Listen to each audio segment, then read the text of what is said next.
Feche seus olhos mais um minutinho. E ora ao Pai agora. Senhor, estamos aqui na Tua casa, Senhor. Viemos aqui com o único propósito de Te adorar, ó Deus, de ouvir a Tua voz, ó Deus, de estar em comunhão com os irmãos, de estar, Senhor, na presença do Teu Espírito Santo, na Tua presença, Senhor. Ó Deus, em adoração, em ação de graças, para ouvir a Tua voz, para sentir aqui, Pai, a Tua direção sobre a nossa vida. Senhor, nós somos, ó Deus, temos uma visão muito curta, e precisamos que o Senhor nos ajude a enxergar além, pois somos ovelhas do Teu pasto, e o Senhor é o nosso pastor. Então nos conduz, Senhor, nos conduz a um caminho, Senhor, de vida, nos conduz a um caminho de águas tranquilas, nos refrigera a nossa alma, Senhor, nos guia pelas veredas da justiça, Senhor, por amor do Seu nome. Pai querido, que o Senhor esteja à frente de todas as coisas da nossa vida. Senhor, nos ajude a render-nos, a nos render a Ti, e reconhecer que precisamos de Ti em tudo na nossa vida. Venha nos mostrar, Senhor, aquilo, Pai, que está em falha, aquilo que estamos, Senhor, ó Deus, deixando de lado, aquilo que precisamos investir, que o Senhor fale aos nossos corações, Senhor, nessa manhã, mais uma vez, em nome de Jesus, Pai. Amém, Senhor. Amém. Quem nos visita pela primeira vez hoje? Tem alguém? Pela primeira vez? Ninguém? Amém. Pela segunda vez? Pela segunda? Amém. Deus te abençoe. Glória a Deus. Então tá bom. Amados, abre aí Mateus 16. Evangelho segundo escreveu Mateus. Só um versículo nós vamos ler. Mateus 16.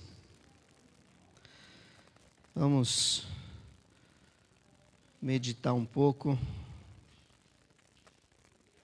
Quem está assistindo pelo Facebook aí pela primeira vez também, coloca no chat aí. Diz assim, Mateus 16, versículo 13. 13.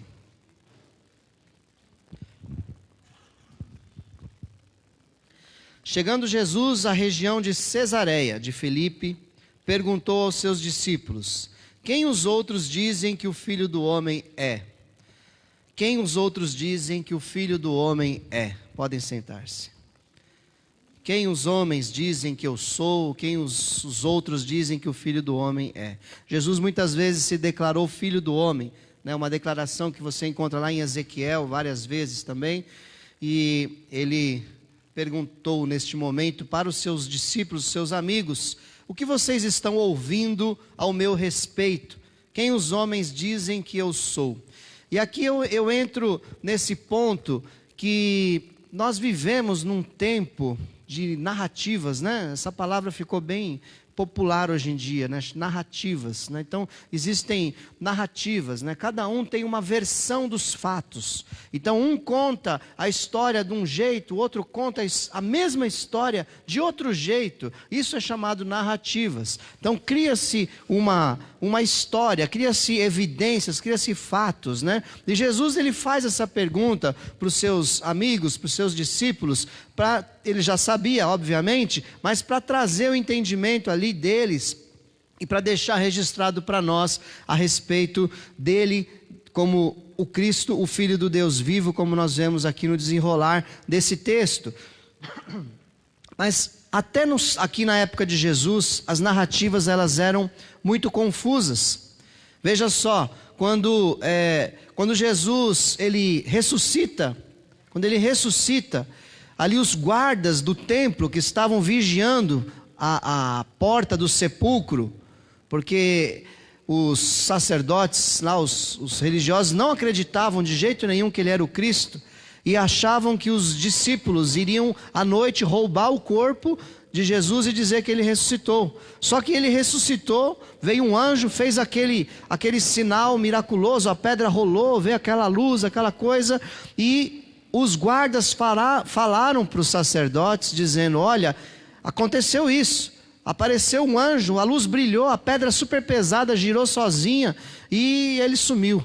E eles disseram: vocês vão dizer, nós vamos te dar dinheiro, e vocês vão dizer que os discípulos vieram, abordaram vocês com violência e levaram e roubaram o corpo.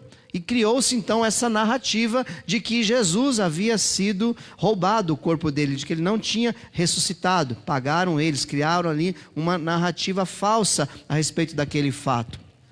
Olha só, quando Jesus está conversando com o apóstolo Pedro, depois já da ressurreição, já no finalzinho ali, já pronto para subir aos céus, ele fala com Pedro ali, tu me amas 3 vezes, e aí em um determinado momento, né, Pedro pergunta, e o que vai ser de João, né, teu discípulo amado aí? Está lá no Evangelho de João isso. Jesus fala para Pedro, o que te importa? Se eu quiser que ele fique até que eu venha, o que te importa? Né? E aí, qual foi a narrativa que foi criada diante dessa declaração de Jesus? Que João não ia morrer mais. João não vai morrer mais, gente. Olha, Jesus falou que ele vai ficar até que Jesus volte. E o próprio João escreve dizendo não. Mas ele não disse que isso. Ele disse que te importa se eu quiser que ele fique até que eu venha. E não que ele não vai morrer mais até que eu venha. Então as narrativas, elas pegam pedaços, pegam fragmentos de uma verdade, distorcem essa verdade e trazem confusão. E geralmente tem-se 2, 3 narrativas sobre um mesmo evento, sobre um mesmo episódio. Isso é muito complicado, muito confuso, porque isso traz distorção da verdade. E é muito importante nós sabermos responder essa pergunta que Jesus fez. Quem os homens dizem que eu sou?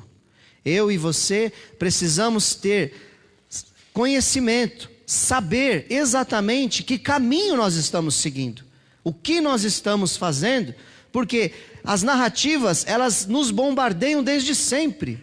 As deformações do cristianismo existem desde sempre, para tirar a verdade central, a verdade principal do cristianismo.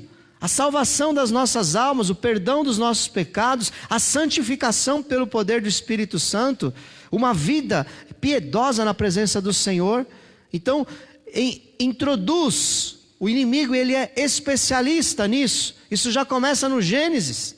Você vê ele falando com Eva.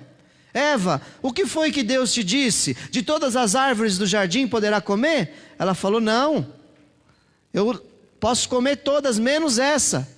Essa daqui é proibida, porque o dia que eu comer, certamente eu vou morrer. A Eva respondeu certinho. Só que o inimigo veio com uma nova narrativa para ela, dizendo, certamente você não vai morrer. Se você comer esse fruto proibido, Eva, você se tornará igual a Deus, conhecedora do bem e do mal. E Eva parou para prestar atenção numa nova narrativa, numa nova mensagem, que foi diferente da mensagem que ela recebeu do Pai. Eu quero te dizer que na sua caminhada cristã, nas suas décadas, que eu espero que você viva bastante para falar de Jesus para muitas pessoas, muitas vezes você vai receber uma nova mensagem, uma mensagem deformada, diferente da mensagem pura que está nas Escrituras. E essa mensagem vem de diversos lugares. Vem do seu coração, que é enganoso, vem de pessoas usadas pelo inimigo, vem de falsos profetas, para deformar aquilo que você crê, para tirar você do caminho. E a Eva prestou atenção naquela narrativa, e ela fez com que a verdade que Deus havia dito para ela, fosse colocada em dúvida. E a partir de agora, ela toma aquele fruto, come e entra o pecado na humanidade, dá para Adão, Adão come o fruto e entra o pecado e eles são expulsos do jardim, porque creram numa mentira, numa verdade, numa meia verdade, porque realmente, quando ela comeu o fruto, abriu-se os olhos dela e ela passou a ser conhecedora do bem e do mal, porque até então ela era pura, só que a parte de certamente não morrereis, não teve jeito, ela morreu.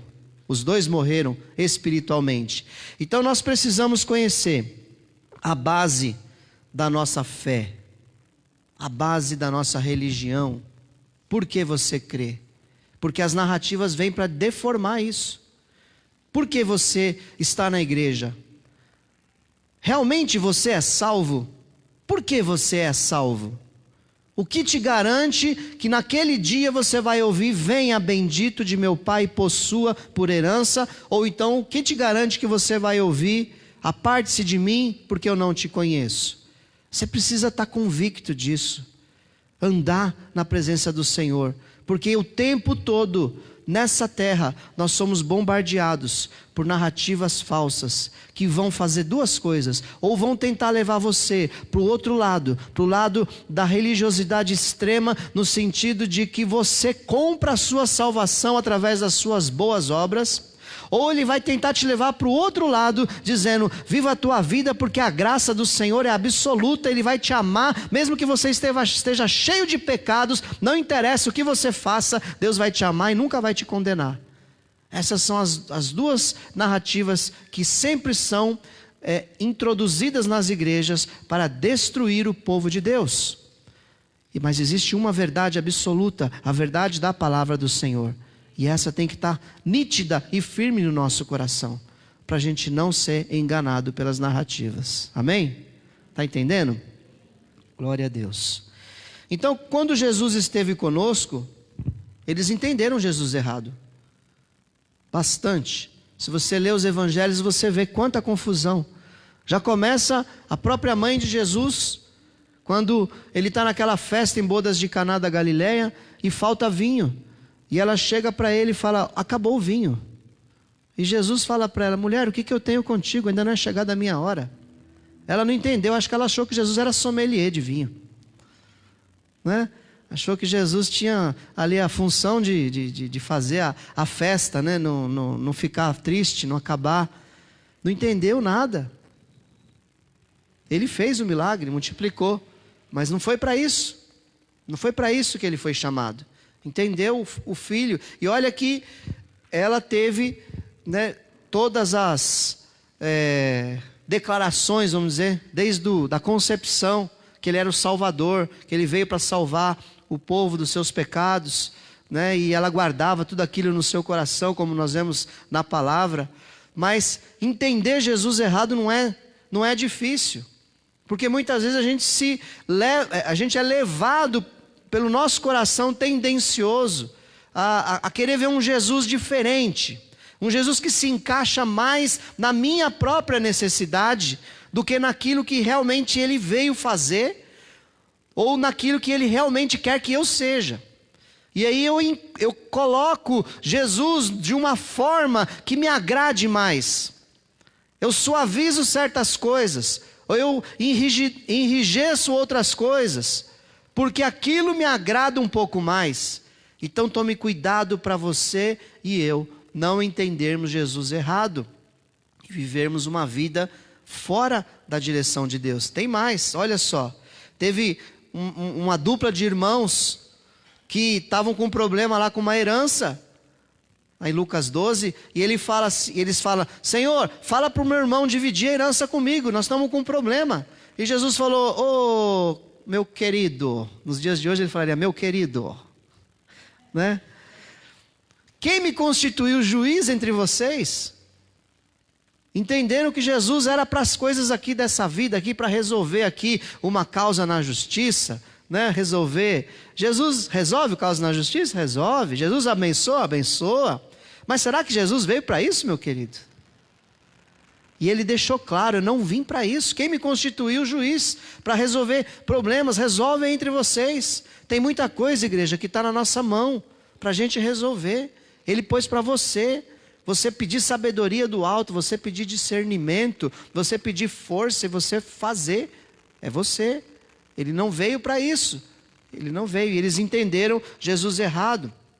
Jesus, quando pergunta, né, quem os homens dizem que eu sou, eles falam: uns dizem que é Elias, outros dizem que é João Batista, ou um dos profetas que ressuscitou. Entenderam tudo errado. Espiritismo, até espiritismo estava virando aqui a religião já.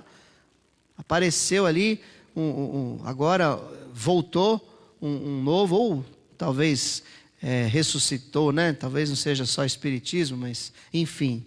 Não entenderam que em lugar nenhum das Escrituras dizia-se que o Messias viria dessa forma. Não viria. Entenderam Jesus errado.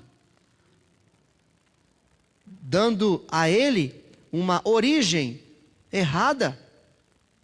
E nós temos que entender da onde Jesus veio. Da onde Jesus veio? Direto do Pai. Sempre existiu. Jesus não brotou de repente no ventre de Maria. Não, ele foi concebido para nascer como homem, mas sempre existiu como Deus. E se manifestou como homem para vir aqui fazer a obra da redenção. Então não entenderam a origem de Jesus, não entenderam o seu propósito, não entenderam o seu chamado, não entenderam sua origem, entenderam tudo errado. Porque muitas vezes é mais fácil eu aceitar algo que o meu coração já está preparado do que ser confrontado com uma verdade, que às vezes é difícil da gente seguir.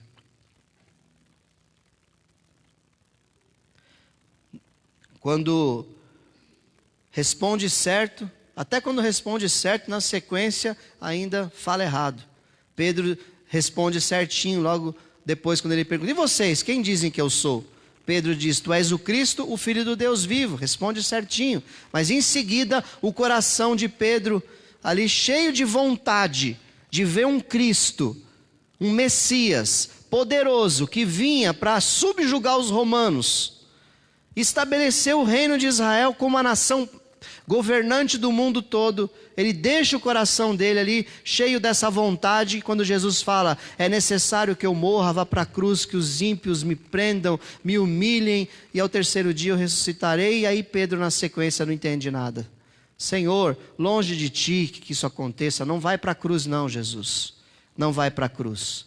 Entendeu?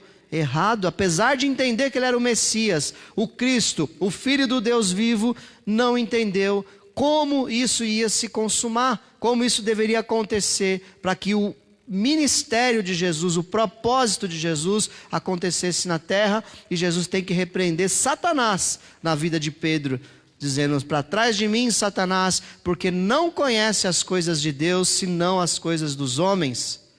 E quando a gente entende Jesus errado, é quando a gente entra nesse universo chamado humanidade, carnalidade. As coisas de Deus, elas são coisas espirituais, elas são coisas sobrenaturais. As coisas de Deus não são simples como a gente quer aqui na terra. Nós temos que negar muitos pensamentos, muitas coisas que nós temos, porque a nossa carne, ela não quer as coisas de Deus. A nossa carne, ela quer ser satisfeita em tudo que lhe agrada. E foi o que aconteceu com Pedro. Não, Senhor, assim não. O Senhor é o Cristo, é o Filho do Deus vivo. Mas ir para a cruz, não, isso eu não aceito. E quantas vezes o Espírito Santo fala comigo, fala com você e fala: olha, é assim que eu quero que você seja. Você fala: a salvação eu quero, Senhor, e para o céu eu quero, o Espírito Santo eu quero, Senhor, mas assim não. Dessa forma eu não quero. Com esse sacrifício eu não quero. Perder isso eu não quero, tirar isso eu não quero. Porque estamos entendendo Jesus errado quando isso acontece na nossa vida. Mais um. Judas. Todo mundo sabe que Judas traiu Jesus. Judas Iscariotes. Judas também não entendeu. Há muitas linhas de pensamento que dizem que Judas, na verdade, ele não foi o trairão, né, o super malvado. Muitas linhas de pensamento acreditam que ele queria, de alguma maneira, forçar que Jesus, né, tomasse a força naquele momento que ele fosse acuado ali pelos soldados, que ele chamasse ali os anjos e fizesse ali o estabelecimento do reino na terra. Quando ele vem de Jesus, ele vê toda aquela tragédia, Jesus sendo preso e não fazendo nada. Ele sente remorso, vai lá e devolve as 30 moedas e se enforca. Não entendeu o que Jesus veio fazer, mesmo caminhando com Jesus todos aqueles anos e vendo Jesus falando tantas vezes. É impressionante. Eu não sei como, né, mas a gente já passou por isso várias vezes também. Jesus foi tão claro com eles, dizendo: é necessário que o Filho do Homem, vá para a cruz, seja humilhado pelos ímpios e que morra na cruz, mas que ressuscite ao terceiro dia. Ele falou várias vezes, mas eles não estavam prestando atenção. Num determinado momento, quando ele fala isso, é chocante. Ele fala: eu vou morrer e vou para a cruz. E ali os irmãos Tiago e João, se não me falha a memória, eles dizem: Senhor, quando o Senhor estiver no teu reino, me põe na tua direita, meu irmão, na tua esquerda. Pedindo cargo. Quando Jesus está falando: vou morrer, vou para a cruz, vou ressuscitar. Ao invés deles ali estarem com Jesus, ali orando, abençoando a vida dele, não. Senhor, dá cargo para nós lá no céu. Não estavam prestando atenção nas palavras de Jesus. A Bíblia está falando conosco, igreja. Você está prestando atenção no que a Bíblia está falando? Você está ouvindo o que está escrito no texto? Para de ouvir o teu coração, para de ouvir mensagens, para de ouvir coisas externas, para de ouvir coisas narrativas e mais narrativas que são inverdades, elas deformam a verdade absoluta está na palavra do Senhor.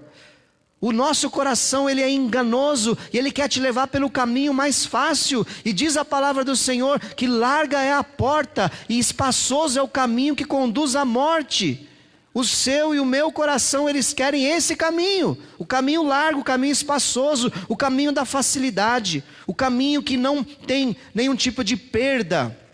Que o seu corpo vai ser sempre satisfeito, que a sua alma vai ser sempre satisfeita. Mas a Bíblia, ela é clara dizendo que a porta é estreita e são poucos os que a encontram, e apertado é o caminho que conduz à vida, e poucos chegam lá. Qual caminho você quer, igreja?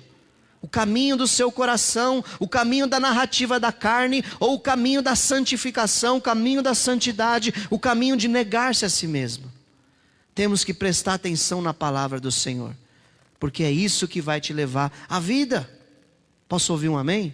Amém. Olha só, e por fim, o último exemplo de que não entenderam Jesus. Depois da ressurreição, aqueles dois homens no caminho de Emaús, indo em direção a uma cidade, conversando, entristecidos, porque o mestre morreu, e agora estão dizendo aí que ele sumiu. As mulheres foram lá, viram uma visão de anjos, e ele não estava lá na tumba, e disseram que viram ele, e Jesus ali do lado deles, conversando com eles. E ele pergunta: do que vocês estão falando? Você não está sabendo de nada? Você é o único estrangeiro aqui na cidade que não sabe de nada?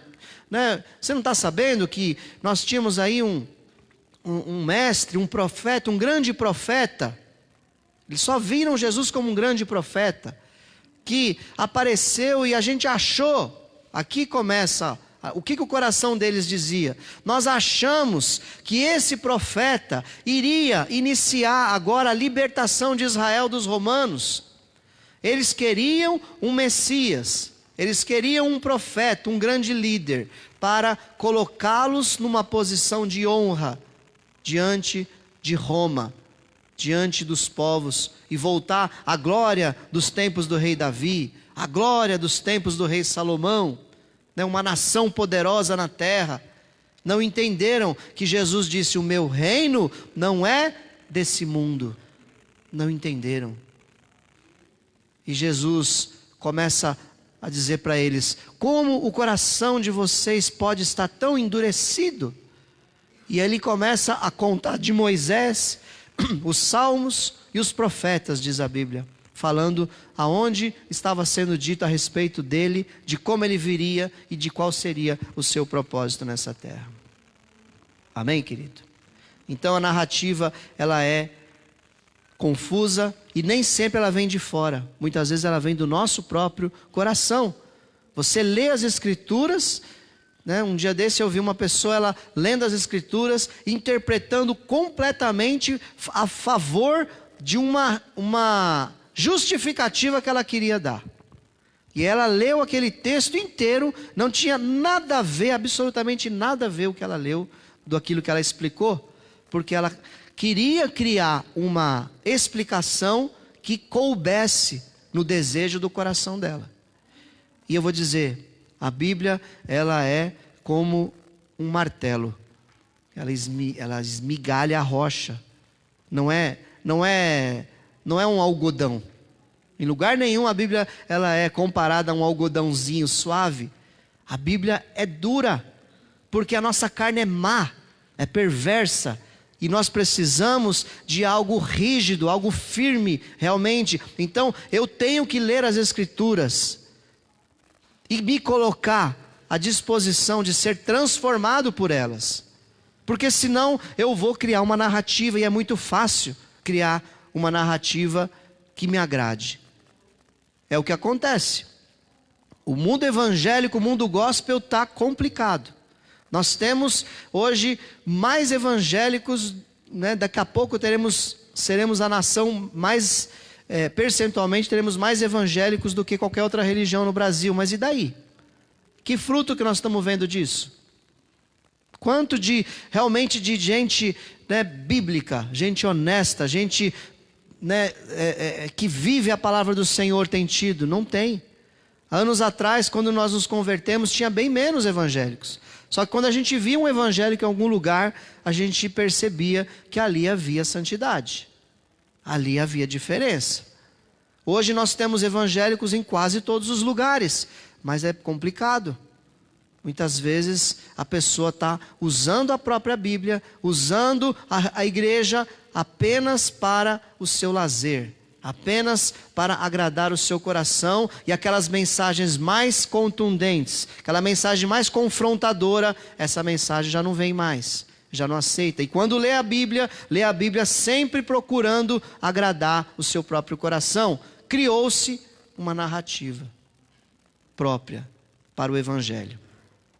Jesus, ele disse de si mesmo: para essa hora eu vim, para a hora mesmo de ser entregue na cruz pelos nossos pecados. Se o mestre, se o exemplo, o modelo precisou negar a sua própria vontade, quando ele disse: Pai, se possível passa de mim esse cálice, mas antes seja feita a tua vontade, não a minha. Se o líder, se o mestre negou a sua própria vontade, quem somos nós para não negarmos a nossa vontade, igreja? Quando nós fazemos a nossa própria vontade, nós estamos querendo dizer que nós somos superiores a Jesus.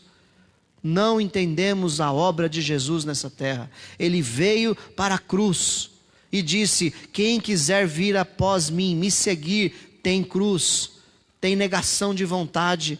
É necessário nós estarmos atentos a isso.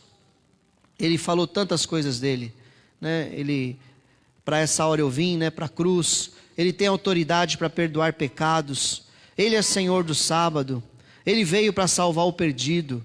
Veio para servir e dar sua vida para resgate de muitos. Foi para isso que Jesus veio. Jesus não veio para as coisas dessa vida. Tudo que a gente vê aqui são coisas que te levam para a eternidade. Quando nós paramos para olhar para a palavra do Senhor, você vai perceber que a palavra do Senhor valoriza muito pouco essa vida. Essa vida, ela tem um único propósito: preparar você para a eternidade.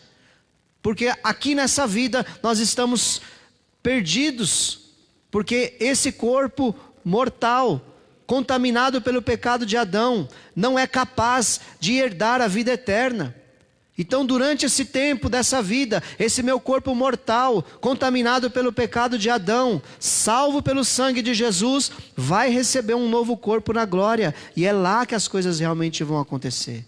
Então, quando a gente olha para essa vida e dá mais importância para essa vida do que para a eternidade, nós entendemos tudo errado. E é por isso que muitas vezes fica difícil negar o pecado, negar as carnalidades, as coisas dessa vida. Por quê? A pessoa pensa assim: mas eu vou perder minha vida. Mas se eu não fizer, se eu não participar, se eu não for, eu vou perder a oportunidade. Por quê? Está olhando para essa vida, ao invés de olhar para a eternidade, igreja. Então, o Senhor está nos chamando para um tempo de mudança de visão, para um tempo de santificação. A igreja precisa de santidade. Nós precisamos ser santos, igreja. Essa palavra é real, é verdadeira. Nós precisamos de santidade. Quem você e eu temos influenciado se nós não formos santos? Nós precisamos negar o pecado. Nossa linguagem tem que mudar. A sua imagem tem que mudar. As pessoas estão vendo em você o quê? Estão vendo em você carnalidade. Isso não está salvando ninguém e ainda está te levando para o inferno. Nós precisamos entender a Bíblia, entender Jesus, entender o Espírito Santo, entender o nosso chamado, entender que nós estamos aqui nessa terra, mas não é aqui o nosso lugar de descanso. O nosso lugar de descanso é na glória.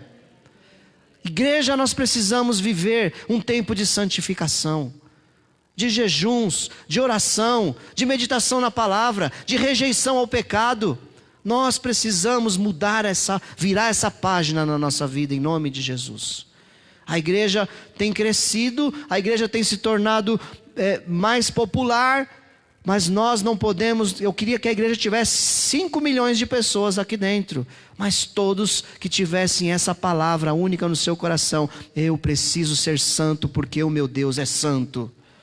Eu preciso rejeitar o pecado porque meu Deus não participa do pecado.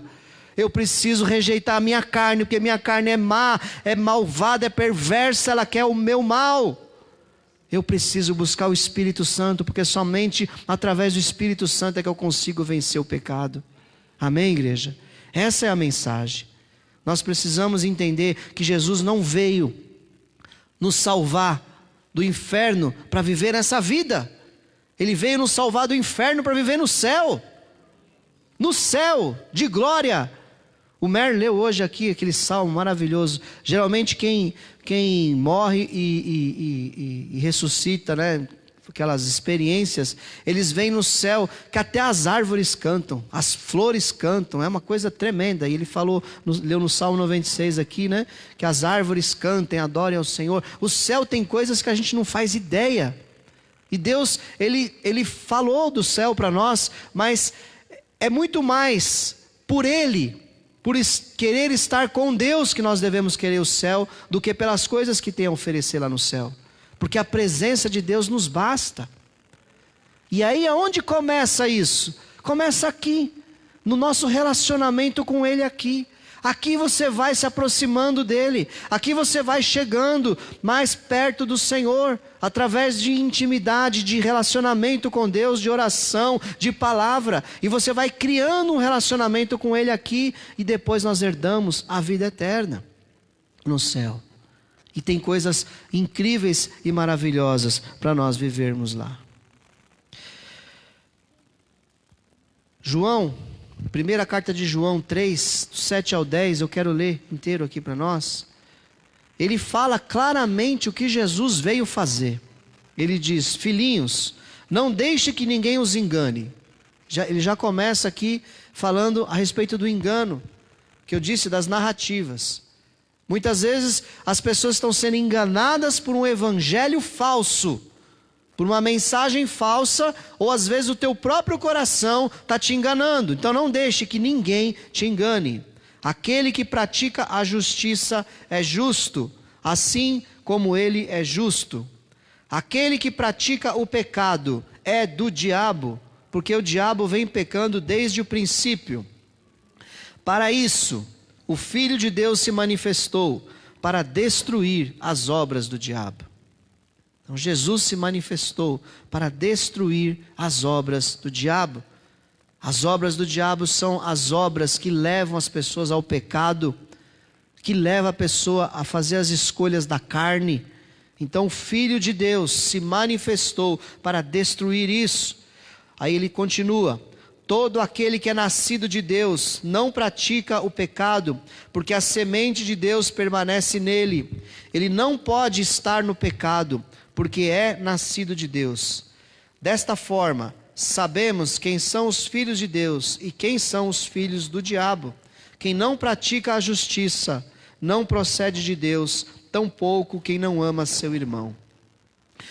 Aqui o apóstolo João, ele fala a respeito de uma característica de quem é filho de Deus e de quem é filho do diabo.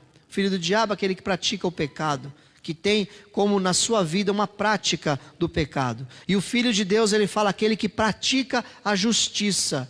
Justiça no grego dikasoione, que significa ser aceitável a Deus. Fazer algo que é aceitável a Deus. Então aqui está falando de prática. Aqui está falando de fruto de vida. Está falando de o que as pessoas estão vendo em mim, sim. Do lado de fora é o que acontece. Então aquele que não faz atos, que não pratica a justiça, aquele que não faz atos que nos tornam numa condição aceitável para Deus, não é filho de Deus. Então essa história da supergraça, essa história de que Deus me ama incondicionalmente e ama mesmo. O amor de Deus é incondicional, mas a justiça de Deus também é, e vai acontecer. Essa história de que eu posso fazer o que eu quiser, que está tudo bem, não está tudo bem. Porque a Bíblia deixa claro que dessa forma sabemos quem são os filhos de Deus e quem são os filhos do diabo. Então, de que família nós fazemos parte? Da família de Deus? Posso ouvir um amém? Amém. Então a nossa vida, ela deve praticar a justiça de Deus, que são atos que nos tornam aceitáveis a Deus. Diz a palavra do Senhor, tudo aquilo que é louvável, de boa fama, se há algum louvor, se há virtude, seja isso que ocupe o seu pensamento, seja isso que a gente pense. Quando a gente faz uma virada de chave na nossa vida e entende que a nossa vida aqui nessa terra é realmente passageira, a gente começa a valorizar e dar mais ênfase nas coisas espirituais, estar mais perto das coisas de Deus, estar mais perto das coisas da igreja, rejeitar aquilo que no mundo é popular. Presta atenção, se no mundo é muito popular, pode ter certeza que tem alguma coisa errada nisso. As coisas de Deus aqui nessa terra são estreitas para o mundo. O mundo não quer as coisas de Deus. Então, se está muito popular, é bem provável que Deus não se agrade daquilo. Estou sendo muito genérico. E eu tenho certeza que até aqui está todo mundo de acordo com a mensagem. Porque nós queremos entender Jesus certo, amém? Ninguém tem dúvida disso. E se a gente entrar nos pontos, no detalhe agora, uma vida prática, é onde começa as confusões. É arriscado demais, igreja, nós vivermos na beiradinha do abismo. Usar o amor de Deus e ficar na beiradinha do abismo.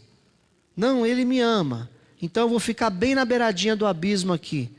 E vou caminhar aqui na bordinha. Não quero me aprofundar. Não quero ir para o máximo. Não, tá bom. Aqui onde eu estou tá bom. Bate um vento, você cai e morre no abismo. O que eu quero dizer com isso? Não se aprofundar na santidade. Não querer se aprofundar no Evangelho. Não querer ser um instrumento de Deus nessa terra. Não. Do jeito que tá bom. Não vou mais me desgastar. Não vou fazer mais nada. Jesus me ama. Eu vou ficar aqui na minha vida, vou cuidar da minha vida e está tudo bem. Ele me ama mesmo. Ele perdoa os meus pecados. E vive uma vida morna. Uma vida de pecado. Uma vida que não agrada a Deus. Jesus não foi assim. Jesus não suavizou. Ele falou, olha, você quer me seguir mesmo? Tem certeza? Até a raposa tem a toquinha para ela morar. E até a ave tem um ninho para dormir. Mas eu não tenho nem aonde pousar a minha cabeça. Você quer mesmo me seguir? Então, seguir Jesus aqui para esse corpo carnal é dolorido. É difícil. Mas Ele promete para nós a vida eterna. Ele nos promete a vida eterna. É arriscado a gente viver sem entender que nós estamos... É uma questão de vida ou morte. Filho de Deus ou filho do diabo. Não tem meio termo. Não tem mais ou menos. Ou eu entrego minha vida para Jesus e ando nos caminhos dele. Diz lá, santifique-se mais quem é santo. Ou não. E eu estou te chamando para você se aprofundar mais. Estou te chamando para você rejeitar o pecado mesmo hoje. Que hoje o Senhor faça uma metanoia, uma mudança de mente na tua vida. E você rejeite esse pecado que você tem trabalhado, tem cuidado dele, em nome de Jesus. Para que você seja um instrumento, um poder de Deus tremendo nessa terra. Em nome de Jesus. Em nome de Jesus. Sabe o que é mais confuso hoje, né? Essa história. Pode, não pode, é pecado, não é pecado. Sabe por que está tão difícil? Porque está muita gente olhando muito para essa vida. Querendo as coisas dessa vida. Não, mas pode o Instagram? Não, mas pode o Facebook? Não, mas pode a televisão? Pode a internet? Isso não seria um problema para nós se nós estivéssemos mergulhando no Evangelho, mergulhando no Espírito Santo, mergulhando na palavra do Senhor. Esse é um grande problema. Pode, pastor, isso, pode aquilo. Se você tivesse envolvido, cheio do Espírito Santo, você não ia ter necessidade de fazer uma pergunta se pode ou não pode. Porque o próprio Espírito Santo ia te conduzir a toda a verdade. Você ia sentir dor. Sabe quando a gente está machucado, naquela ferida, alguém trisca na ferida? Pois é, se você estiver cheio da santidade do Senhor, qualquer coisa que manche a santidade de Deus vai doer na hora e você não vai querer fazer. Não tem pastor que consegue fazer uma ovelha deixar de pecar, dizendo pode ou não pode. É impossível. Posso até te orientar e te alertar, mas se você não estiver cheio do Espírito Santo, se você não estiver cheio do poder de Deus, você não vai conseguir. Você precisa de Deus para vencer. As coisas espirituais precisam voltar a ser prática da igreja evangélica. Em nome de Jesus. Eu posso fazer vários movimentos na igreja, posso fazer várias coisas, mas eu só vou encher a igreja de gente carnal. Nós precisamos do Espírito Santo, igreja. Você precisa ser batizado no Espírito Santo, ser renovado no Espírito Santo. Você precisa do poder de Deus. Você precisa negar o pecado hoje e se aprofundar nas coisas de Deus para que você consiga vencer nessa vida. O anticristo está às portas, Jesus está às portas. Nós estamos perto de chegar no fim e muita gente vai ficar para trás. Que caminho você quer seguir? Muita gente vai ficar para trás. Diz a palavra do Senhor: sem santidade ninguém verá o Senhor. Isso é claro. Não tem outra narrativa que consiga confrontar isso. Sem santidade ninguém verá o Senhor. Diz a palavra do Senhor: chegou o momento da prestação de contas. Servo mau e negligente fica para fora, nas trevas exteriores, onde haverá pranto e ranger de dentes. Não viveu a vida aqui como Jesus queria. Apartem-se de mim, malditos todos vocês que praticam pecado. Chegou o tempo da prestação de contas. O apóstolo Paulo fala: uma coisa eu faço, deixando as coisas que para trás ficam, prossigo para o alvo. Existe um alvo para nós seguirmos.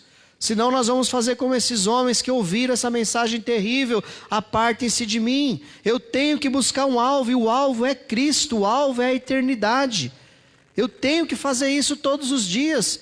Você precisa sacrificar a sua carne, porque a sua carne não vai querer ler a Bíblia, a sua carne não vai querer jejuar, a sua carne não vai querer desligar aquele programa maldito cheio de pornografia, a tua carne não vai querer deixar de mostrar o corpo para as outras pessoas te verem. Você tem que ter um alvo que é Cristo. Se você não fizer isso, você vai ouvir naquele dia: aparte-se de mim, maldito, porque eu não te conheço. Não é gostosa essa mensagem, mas é a narrativa bíblica. É o que a Bíblia diz para nós não vivermos uma vida aqui em vão. Em nome de Jesus. O que realmente você tem negado? A sua carne tem recebido muito, ou você tem negado para a sua carne? A gente pegar textos da Bíblia que são mais difíceis e relativizar é perigoso. para poder satisfazer uma época, uma modernidade, satisfazer um tempo novo que a gente vive, para poder alcançar mais gente. O que adianta eu alcançar mais gente e mandar elas para o inferno? Como Jesus disse para os fariseus, vocês dão uma volta ao mundo para fazer um convertido, e depois faz ele filho do inferno 2 vezes. Porque ele vem para a religião, pensa que está salvo, mas na verdade não está. Então não adianta, eu não posso relativizar. Senão, vamos fazer o seguinte, vamos nos abraçar com a igreja LGBT e vamos para cima. Porque eles relativizaram a Bíblia. Não, homossexualidade não é pecado. Promiscuidade que é pecado. Mas a Bíblia está tão clara dizendo lá que isso é abominação para o Senhor. Agora, pastor, isso é homossexualidade, né? Mas e se a gente relativiza outras coisas? Dizer que o que é pecado, a gente fala que não é pecado, porque é mais moderno hoje em dia. É pecado, é pecado. Não adianta. Então eu preciso, tomar cuidado com argumentos de grupos liberais, que têm como um câncer invadido a igreja do Senhor nessa terra. Então na primeira parte dessa mensagem eu falei, como que as pessoas estavam entendendo Jesus errado. E precisamos tomar cuidado para a gente não fazer isso com a nossa cristandade, com o nosso cristianismo. Para nós caminharmos nessa terra sem cometer esse mesmo erro. Lá no Evangelho, em Atos dos Apóstolos, você encontra muito a palavra caminho. Você não vê lá religião cristã, nada disso, você vê caminho.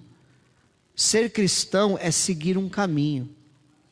Jesus falou, eu sou o caminho, a verdade e a vida. Ninguém vem ao Pai a não ser por mim. Então é um caminho que a gente segue. E o dia que você e eu fomos chamados para esse caminho, nós tomamos uma decisão de entregar nossa vida para Cristo. Só que vira e mexe a gente quer pegar ela de volta. E quer fazer a vontade da nossa carne. Então siga o caminho até o fim. A santificação vai ser dolorosa muitas vezes na sua vida. Porque a carne não quer se santificar. Mas quando você mergulha, é que nem piscina em dia de frio. Você não quer de jeito nenhum entrar. Mas depois que você entra na piscina, que você está dentro da água, você não quer sair de jeito nenhum. Porque você sabe que lá fora está frio. Então a santidade é um mergulho. Se eu ficar um pouquinho para fora, aquele ventinho ali quer me fazer sair, me enxugar logo e sair daquele meio. Não, mergulhe na santidade do Senhor. Mergulhe nas coisas de Deus. Deixa de lado todas as coisas dessa vida, querido.